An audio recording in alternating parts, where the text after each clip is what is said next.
प्रधानमंत्री नरेंद्र मोदी ने साल 2014 में 2 अक्टूबर को स्वच्छ भारत अभियान की शुरुआत की। लक्ष्य था साल 2019 तक देश को खुले में शौच से मुक्त करने का। 2019 तक इसलिए क्योंकि तब बापू की 150वीं जयंती होगी। इस दरमियान सिर्फ नरेंद्र मोदी नहीं, मंत्री, सांसद, विधायक, फिल्मी सितारे, खिलाड़ी और बड़े बड़े कारोबारी भी हर कोई 2014 में गंदगी के खिलाफ हाथ में झाड़ू लिए नजर आता। लेकिन अब 4 साल बाद हालात कितने सुधरे हैं समझना जरूरी है। सरकारी दावे हैं कि 90% आबादी के पास अब शौचालय की सुविधा उपलब्ध है। 22 राज्य ODF है, यानी वहां पर कोई खुले में शौच नहीं जाता। हालांकि कैग गुजरात और उत्तराखंड के ODF के दावों पर सवाल खड़े कर चुकी है। वैसे सफाई सेहत से जुड़ी है और सेहत के मोर्चे पर मोदी सरकार ने आयुष्मान की भी पहल की है। विपक्ष के सवाल आयुष्मान को लेकर भी हैं। सफाई का जिक्र आते ही गंगा का जिक्र भी होता है। राष्ट्रीय नदी गंगा का, जिसकी अविरलता की बात तो 100 साल से हो रही है, लेकिन हालात मानो सुधरने की बजाय बिगड़ते जा रहे हैं। तो आज इंडिया बोले में बात सफाई की, सेहत।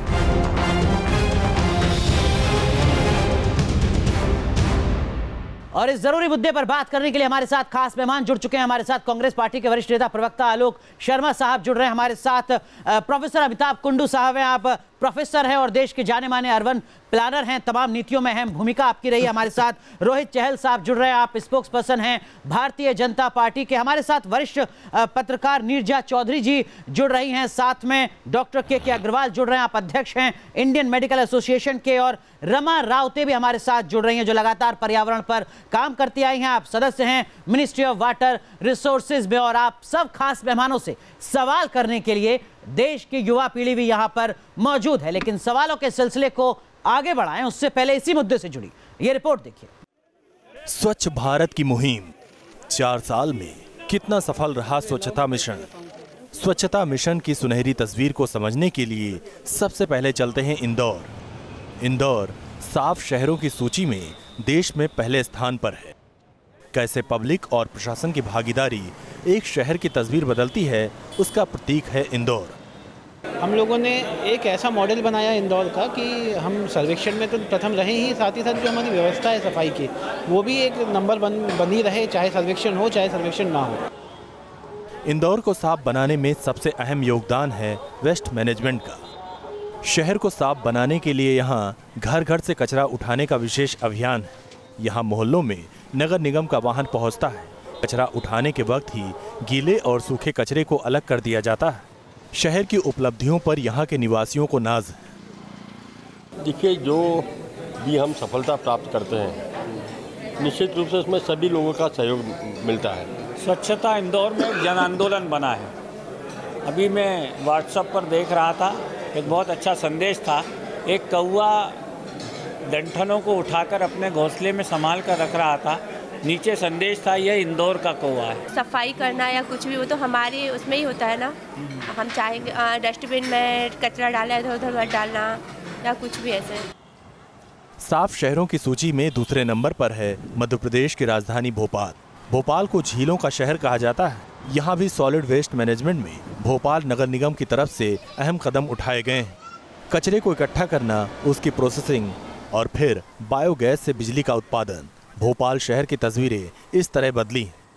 भोपाल में जो कार्य हो रहे हैं, स्मार्ट सिटी के तहत भी सफाई अभियान बहुत अच्छी तरह चलाया जा रहा है। आप देख सकते हैं कि 2014 के बाद हम देखते हैं कि कचरा भी उठाने में या कचरा फेंकने में, वो भी हमारे समाज में एक जागरूकता आई है। जागरूकता तो आई है, बिल्कुल आई है। फर्क तो आया है लोगों में।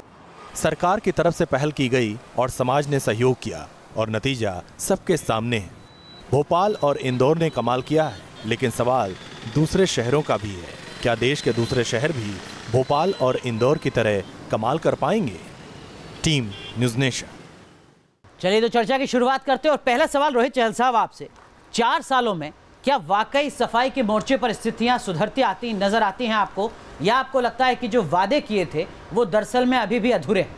प्रधानमंत्री जी ने जो 2 अक्टूबर को प्रण लिया महात्मा गांधी जी की जयंती पर, और उसके बाद लगातार निरंतर उसको एक आंदोलन के रूप में स्वच्छता को पूरे देश के अंदर अभियान के रूप में चलाया।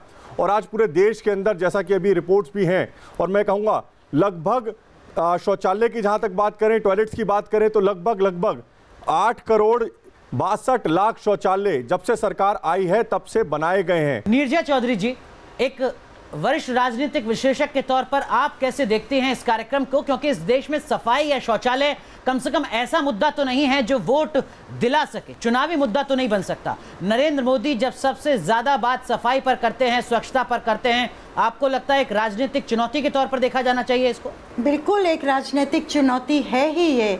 मुझे याद है 2014 में जब प्रधानमंत्री ने पहली बात की थी, लाल किले से जब जिक्र किया था इसका और गर्ल्स टॉयलेट्स की बात की थी, मुझे याद है कि हम लोग ने लिखा भी था और उस समय मैंने तो अपना पेन नीचे कर दिया था।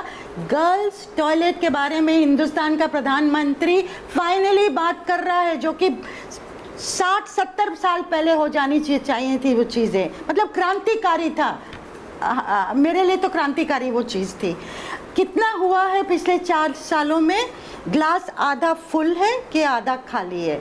आप किस दृष्टि से देख रहे हैं, कहाँ से देख रहे हैं? बहुत कुछ हुआ है, लेकिन बहुत कुछ नहीं भी हुआ है। जहाँ शौचालय बने हैं, 8 करोड़ का जिक्र किया गया है, क्या वो यूज़ हो रहे हैं या कमरों की तरह बंद है? वहाँ पानी है कि नहीं? लेकिन आलोक जी, आपने सुना नीरजा चौधरी को, आपने सुना बीजेपी के प्रवक्ता को, तो जो आंकड़े हैं सरकारी आंकड़े, वो कहते हैं कि साहब 1947 से 2014 तक इस देश में 6.5 करोड़ शौचालय बने थे और 2014 से लेकर अब तक 2018 तक लगभग 8.5 करोड़ या कहिए 9 करोड़ शौचालय बन चुके हैं। जो काम आप नहीं कर पाए थे 70 सालों में, कम से कम ये तो आपको ईमानदारी से मानना होगा कि वो नरेंद्र मोदी की सरकार ने कर दिखाया। देखिए, मैं समझता हूँ स्वच्छता रहे देश के अंदर, टॉयलेट बने, इस पे कहीं किसी को आपत्ति नहीं, लेकिन फेक भाषण और फेक आंकड़ों पर सख्त आपत्ति है।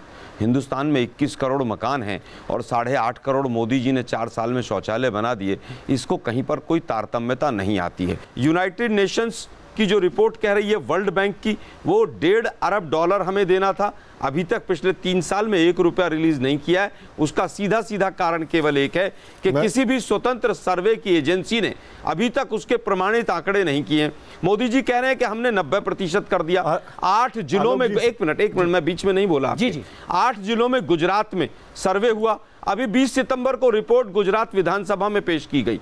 उसमें क्या आया कि 30% मात्र जो हैं घरों में शौचालय मिले, और जो मिले उसमें से भी मात्र 41% में उसमें पानी था और वो यूज हो रहा था। इसका मतलब क्या हुआ कि 100 में से मात्र और मात्र 11 घरों में गुजरात के 8 जिलों में मिला। तो मोदी साहब ये भाषण देना बंद कीजिए, सरकारी आंकड़ों पे मुद्दे पर आइए। मैं रोहित आपके पास भी आऊंगा, लेकिन अमिताभ कुंडू साहब, आप तो लगातार इस तरीके की पॉलिसीज पर, कार्यक्रम पर लगातार काम करते रहे हैं। जब सरकार ये कह रही है कि साहब 2014 तक स्वच्छता का जो कवरेज था वो केवल 38% के आसपास था और हम उसको बढ़ाकर 90% के पार ले जा चुके हैं, क्या वाकई कुछ नहीं बदला? आलोक जी ने ये बात तो कही कि कोई इंडिपेंडेंट ऑर्गेनाइजेशन ने सर्वे नहीं किया, ये सही नहीं है।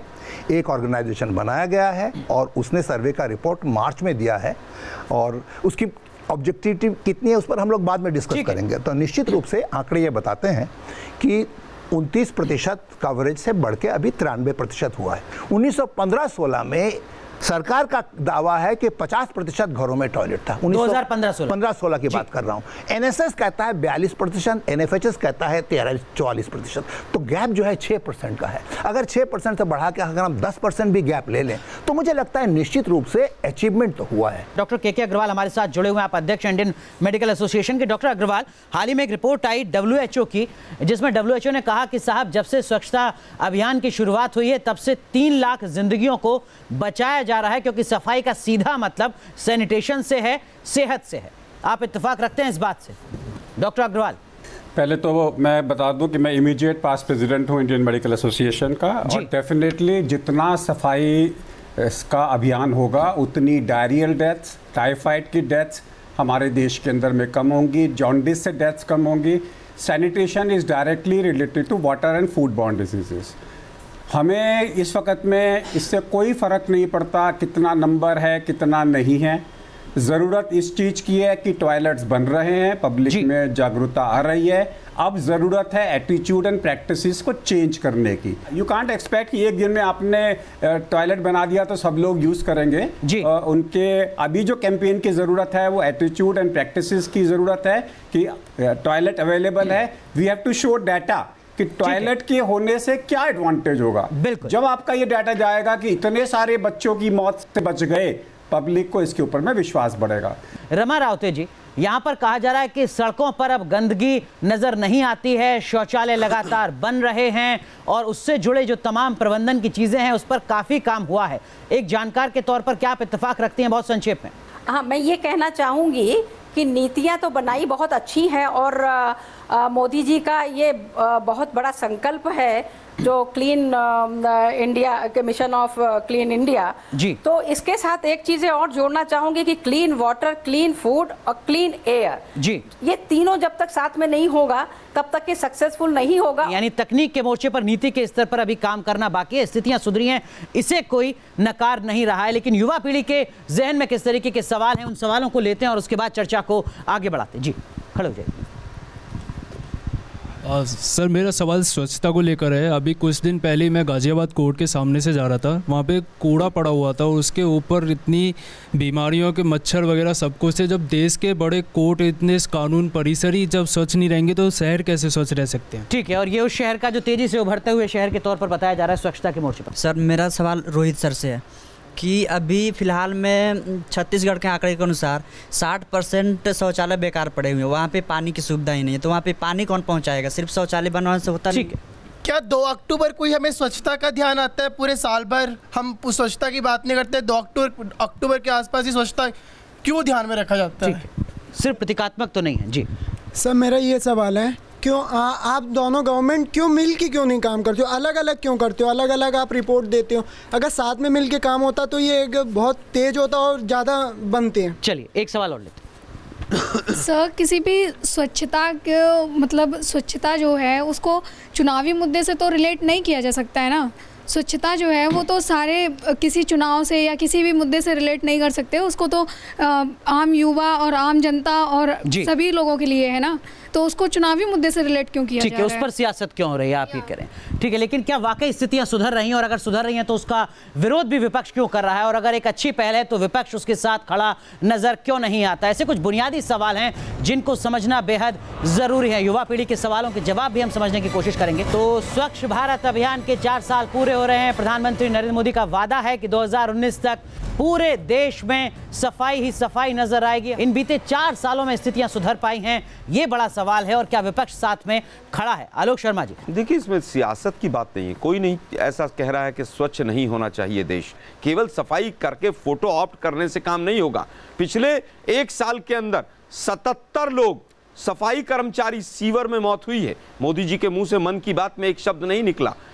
सुप्रीम कोर्ट कहता है कि एक सफाई कर्मचारी जिसकी सीवर में मौत होती है 10 लाख रुपया दिया जाना चाहिए। मैक्सिमम जगह आज इनकी सरकार है। 2017 और 18 में एक भी सफाई कर्मचारी को पूरे हिंदुस्तान में 10 लाख रुपया नहीं दिया गया। लेकिन 1992 का कानून था सिर पर मैला ना ढोने का। उसके बाद उसके अंदर अमेंडमेंट आप ये कहते रहे थे लगातार किसी भी राज्य में सिर पर मैला नहीं ढोया जा रहा है। उसके बाद सरकारें अपने तरीके से आंकड़े तो पेश करती हैं कि आज स्कूलों के अंदर जो बात आई, नीरजा जी ने बड़ी अच्छी रखी कि जो लड़कियां थी, छोटी बच्चियां थी, वो स्कूल नहीं जाती थी। किस वजह से? क्योंकि टॉयलेट्स नहीं थे।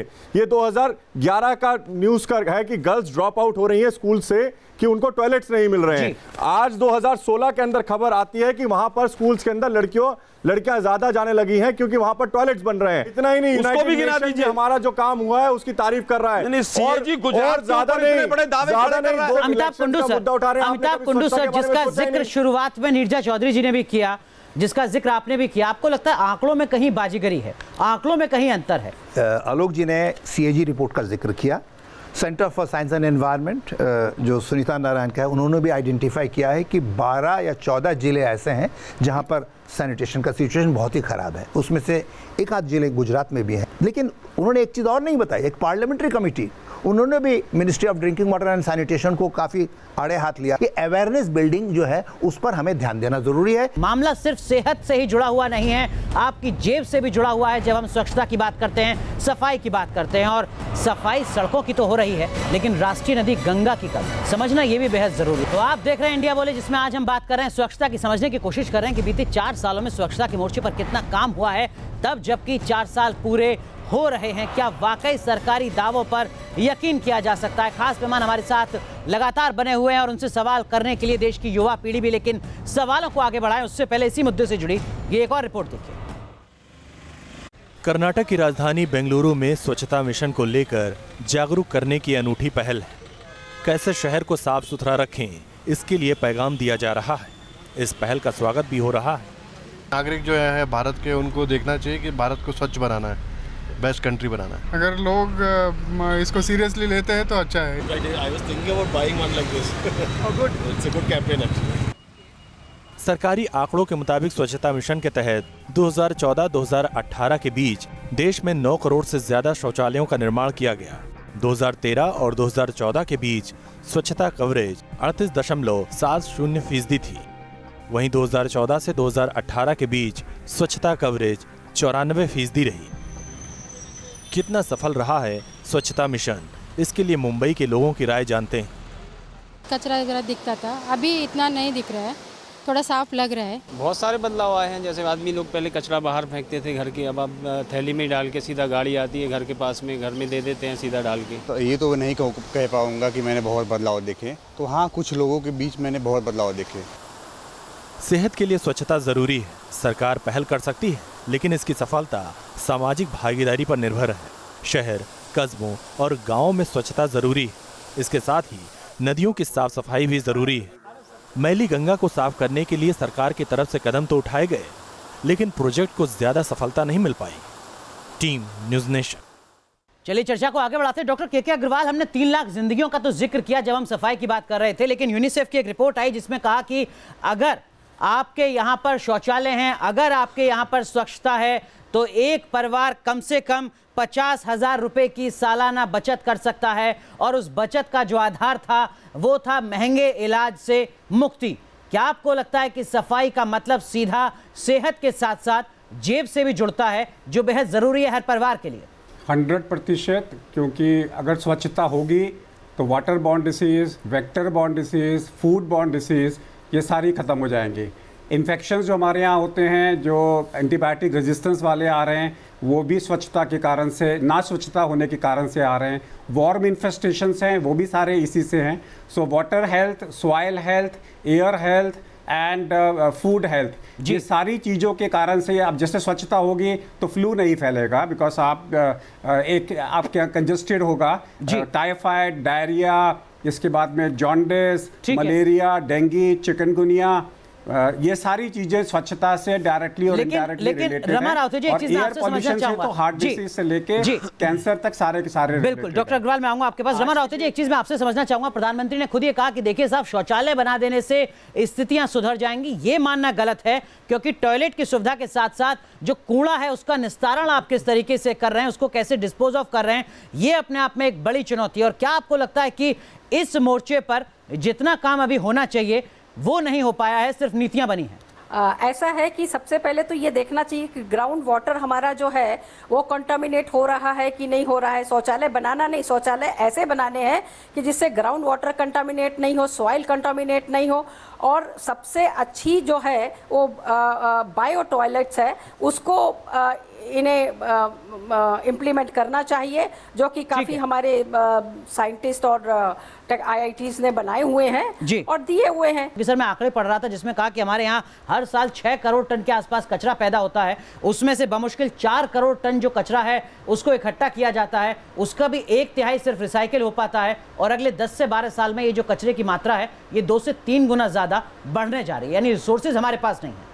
देखिए, स्वच्छ भारत मिशन में सिर्फ इंडिविजुअल टॉयलेट बनाना ही एकमात्र उद्देश्य नहीं था। कम्युनिटी टॉयलेट भी बनाना है, पब्लिक टॉयलेट्स भी बनाने हैं, पब्लिक प्लेसेस में टॉयलेट बनाने हैं, और उसके साथ साथ जो गांव की जो सॉलिड वेस्ट मैनेजमेंट है, कूड़ा कचरा प्रबंधन, उसको भी शामिल किया गया है। लेकिन मैं समझता हूं कि इस क्षेत्र में हमारा सक्सेस कुछ कम रहा है। आंकड़े खुद ही बताते हैं कि 70% गांव में ऐसा है, जबकि 94% हम क्लेम कर रहे हैं। रोहित, आप कुछ कहना चाह रहे हैं? मतलब जो अमिताभ गुड्डू कह रहे हैं वो कह रहे हैं कि 15 लाख तो भूल जाइए, 50,000 भी नहीं मिल पा रहे हैं। देखिए, बहुत अच्छी बात है, लेकिन अभी हाल ही में, अभी कुछ दिन, 2 दिन 4 दिन पहले आयुष्मान भारत की जो योजना है, प्रधानमंत्री जी ने जिस तरीके से उसकी शुरुआत की है, और एक जो गरीब आदमी जिसको अपनी हेल्थ को लेकर जब दिक्कतें होती थी, जब वो बीमार पड़ता था, उसको ये नहीं समझ में आता था वो पैसा लाए कहाँ से। आज एक गरीब आदमी को परिवार को 5 लाख रुपए, लगभग 10 करोड़ परिवार, सीधा 50 करोड़ जो लोग हैं उनको 5 लाख रुपए सालाना सरकार देगी उनकी हेल्थ के लिए, उनकी फैसिलिटीज के लिए। और सबसे इंपॉर्टेंट है उसके अंदर बड़ी बड़ी 1300 ज्यादा बीमारियां जो है उनका इलाज सरकार के सरकारी हॉस्पिटल और साथ साथ प्राइवेट हॉस्पिटल्स के अंदर होगा। सरकार सेहत की कितनी फिक्रमंद है, 5 लाख रुपए का प्रावधान किया है, कम से कम इसका तो स्वागत कीजिए। सफाई के साथ साथ सेहत का भी। 50 करोड़ लोग और 5 लाख रुपए एक के ऊपर हेल्थ। सर गलत जानकारी मत दीजिए, पूरे परिवार को सर, पूरे परिवार को गलत नहीं, 10 करोड़ परिवार, चलिए मान लेते हैं हम 10 करोड़ परिवार, 10 करोड़ परिवार और 5 लाख से गुना कर दीजिए, 5 साल का हेल्थ का बजट भी नहीं होता। एक साल गुमराह करना बंद कीजिए। 15 लाख रुपए सबके अकाउंट में आ गए, 5-5 और आ जाएंगे। आप लोग सोच रहे हैं, आप लोग सोच रहे हैं। हमारे साथ देश के जाने माने कॉमेडियन राजू श्रीवास्तव जुड़ चुके हैं, और राजू श्रीवास्तव जुड़े क्यों हैं वो हम वजह बता देते हैं। राजू श्रीवास्तव इसलिए जुड़े हैं क्योंकि वो इसी स्वच्छ भारत अभियान के ब्रांड एम्बेसडर हैं, जिनका चयन, जिनका नामांकन खुद प्रधानमंत्री नरेंद्र मोदी ने किया था। राजू श्रीवास्तव जी, स्वागत है आपका। आपसे भी समझने की कोशिश कर रहे हैं सर, स्वच्छ भारत अभियान के 4 साल बीत गए, आप ब्रांड एम्बेसडर रहे हैं और आपने अपनी एक अहम भूमिका निभाने का वादा भी किया था। जमीनी स्तर पर 4 साल बाद क्या हालात बदलते नजर आते हैं आपको? जी, मैंने इसको बहुत गंभीरता से लिया है जब से मोदी जी ने मुझे नॉमिनेट किया था। अब तक मैं कानपुर, लखनऊ, बनारस, इलाहाबाद, गोरखपुर, जयपुर, उदयपुर, अहमदाबाद, बड़ौदा, सूरत, मुंबई, ऐसे तमाम शहरों में स्वच्छता अभियान को ले गया हूँ और वहाँ जाके मैंने झाड़ू लगाई है, लोगों को संदेश दिया है। अब मैं समझता हूँ इससे पहले कि अगर सरकारों ने इस तरह का कोई अभियान चलाया होगा तो आज किसी को पता नहीं है वो बात, लेकिन स्वच्छ भारत अभियान के बारे में सबको पता है और लोग जागरूक हो रहे हैं। आज कई बार मैंने देखा बच्चे अपने पापा को डांटते हैं, पापा ने ड्राइव करते करते जैसे ही वेफर का प्लास्टिक नीचे फेंकने की कोशिश किया, बच्चे बोलते हैं पापा मोदी जी क्या कहते हैं, मोदी अंकल क्या कहते हैं। तो इस तरह की बातें हो रही हैं।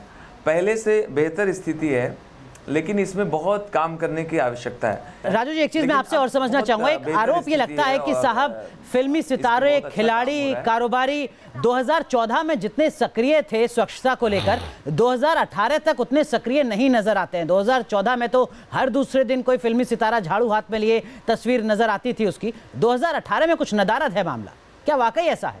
नहीं, ऐसा नहीं है। देखिए, कानपुर में मैंने स्वच्छता अभियान किया, वहाँ झाड़ू लेके सफाई की और उसके 4-5 महीने बाद एक न्यूज़ चैनल एक कचरा दिखा रहे थे, कूड़ा दिखा रहे थे कानपुर का, और कह रहे थे कहाँ है राजू श्रीवास्तव एक बार करके चले गए, कहाँ हैं? तो मैं उन सब से निवेदन ये करना चाहता हूँ कि हम प्रेरित करने के लिए आते हैं, वहाँ पे लोगों को जोड़ने आते हैं, जागृत करने आते हैं। ये अब ऐसा तो नहीं हो सकता कि मैं रोज़ तसला लेके और फावड़ा लेके हर रोज़ सफाई करता रहूँ। तो मुझे लगता है कि उनको न्यूज़ ठीक से बतानी चाहिए। लेकिन राजू श्रीवास्तव एक ब्रांड एम्बेसडर के तौर पर न्यूज़ नेशन के तमाम दर्शकों को अगर आप अपने अंदाज में प्रेरित करना चाहें स्वच्छता को लेकर, तो अपने अंदाज में किस तरीके से प्रेरित करेंगे? हाँ, मैंने उसके लिए एक गाना बनाया है और खुद ही गाया है। हे दम दम दम लगा के जोर हैया, अरे स्वच्छ करो भारत, लगेगा ना रुपया। अरे मोदी जी का सपना है, ये देश भी तो अपना है, आओ मिलके हाथ बढ़ाओ कहते राजू भैया। ए दम दम दम लगा के जोर हैया, अरे अपने अपने क्षेत्र से शुरू करो ये काम, ना सोचो क्या दुनिया कहेगी, क्या होगा अंजाम। अपने मन में ठान ले गंदगी न करेंगे, खुद भी साफ सफाई करेंगे, औरों से भी कहेंगे। चलिए, तो आप इस गाने के जरिए प्रेरित लगातार कर रहे हैं स्वच्छता के मोर्चे पर, और आप ये कह रहे हैं कि इससे पहले जो कार्यक्रम चलते थे हो सकता है उनका असर दिखा हो, लेकिन बहुत ज़्यादा चर्चा नहीं थी। स्वच्छ भारत अभियान की चर्चा लगातार हो रही है। लेकिन राजू श्रीवास्तव, सिर्फ आप गाना गाने के लिए तौर पर तो नहीं जाने जाते हैं, आप जाने जाते हैं अपनी कॉमेडी के जरिए, समाज को जिस तरीके से आप ऑब्जर्व करते हैं उसके जरिए। वो जो सोसाइटी के ऑब्जर्वेशन है स्वच्छता को लेकर, शौचालय को लेकर, उस ऑब्जर्वेशन के तहत अगर आप प्रेरित करना चाहें तो। हाँ, मैं बताता हूँ जी।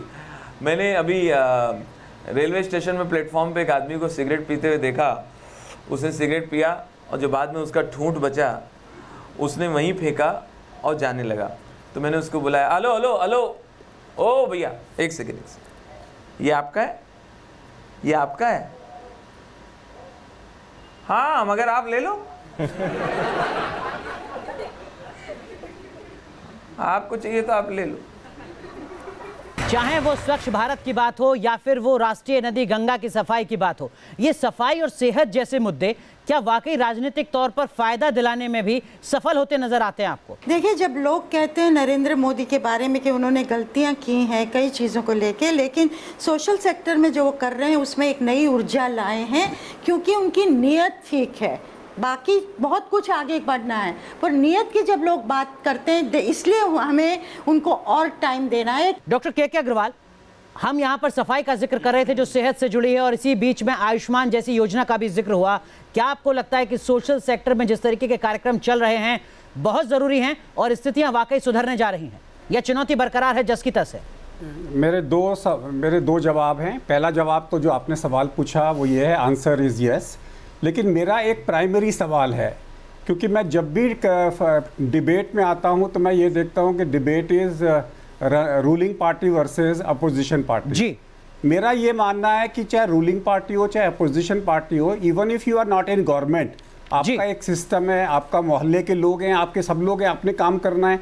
तो मैं वो सवाल पूछना चाह रहा हूँ अपोजिशन पार्टी से, जो पार्टी रूलिंग पार्टी में नहीं है, उन्होंने लास्ट 4 साल में अपने एरिया में कितनी सफाई करी? ठीक है, अगर वो सफाई करेंगे, ये बुनियादी सवाल आपका है, क्या हम रचनात्मक विपक्ष को इस देश में देख पा रहे हैं? लेकिन अमिताभ कुड्डू जी, क्या वाकई स्थितियां सुधर रही हैं? बहुत संक्षेप में देखिए, मुझे लगता है कि जनरल एग्रीमेंट इस वार्तालाप से निकल रहा है कि पिछले 4 सालों में निश्चित रूप से प्रगति हुई है जो सराहनीय है। लेकिन एक सवाल मैं पूछना चाहूँगा, वो अंकगणित का सवाल है। ये 30,000 रुपये इंश्योरेंस वो दे रहे थे या 5 लाख रुपए दे रहे हैं, ये फर्क, इसको कोई फर्क नहीं पड़ता कि कितना अमाउंट आप अनाउंस कर रहे हैं। प्रोबेबिलिटी ऑफ फॉलिंग इल कितना है? और मैं सबसे बड़ी बात ये कहूँगा कि अगर सरकार सिर्फ 800 रुपये या 1,000 रुपये इंश्योरेंस कंपनी को देती है, तो क्या उम्मीद करते हैं कि इंश्योरेंस कंपनियां 5 लाख रुपए देगी? अगर एक को 5 लाख रुपए देगी तो 500 लोगों को कुछ भी नहीं देगी। राजू श्रीवास्तव जी, आखिर में न्यूज नेशन के दर्शकों को अपने अंदाज में आप क्या संदेश देना चाहेंगे सफाई के लिए? गांव के सज्जन बोले हमारे उन्नाव के, अरे भैया जब से बाहर में खुले में शौच बंद करवाए हैं, बाहर मतलब खेत में तुम लैट्रिन नहीं जा रहे हैं, हाँ ये बंद करवा दिए हैं, तब से भैया हम 2-3 साल से ये महसूस कर रहे हैं भैया कि आलू में वो स्वाद नहीं आ रहा है। हाँ, झूठ का है बोले। और गांव की महिलाएं बोली कि अरे भैया वो सवेरे शाम यही बहाने हम सब औरतें मिलके और सब अपनी बहनी और सब सहेली मिलके बाहर चली जाती रहीं, तो वहाँ सब एक दूसरे से मुलाकात होते रहे, परपंच होते रहे, हाँ गांव घर की बातें होती रहीं। हाँ, तो हम कहा भौजी सवेरे शाम तो साथ दें, जब बार बार जाइयो बाहर तो दोपहरी में तुम्हारे साथ कौन ना जाई। हाँ हाँ वो बात तो ठीक है भैया। तो हम कहा घर में लैट्रिन बनी है, ओका इस्तेमाल करो। ओमा इस्तेमाल कैसे करिए? ओमा तो भूसा भरे हैं हमारे ससुर, हाँ गेहूँ द्वारा रखा है, हाँ तो हम कहा वो निकालो, वो इस्तेमाल करो, समझे? चलिए, तो शौचालय में अगर भूसा भरा हुआ है तो राजू श्रीवास्तव कह रहे हैं कि उस भूसे को निकालो और शौचालय जिस चीज़ के लिए बनाए दरअसल में उसी का इस्तेमाल किया जाना चाहिए। अमूमन चर्चाओं का अंत शोर शराबे और हंगामे के साथ होता है, लेकिन राजू श्रीवास्तव बहुत बहुत शुक्रिया विशेष तौर पर आपका कि इस हास्य और विनोद के साथ इस चर्चा को हम विराम दे रहे हैं। बहुत बहुत शुक्रिया आप सभी मेहमानों का जुड़ने के लिए और सफाई के जरूरी और संवेदनशील मुद्दे पर अपनी अपनी बात रखने के लिए। तो यहाँ रुक रहे हैं कुछ देर के लिए, लेकिन आप बने रहिए न्यूज नेशन के साथ, क्योंकि खबरों का सिलसिला यहाँ कभी नहीं थमा।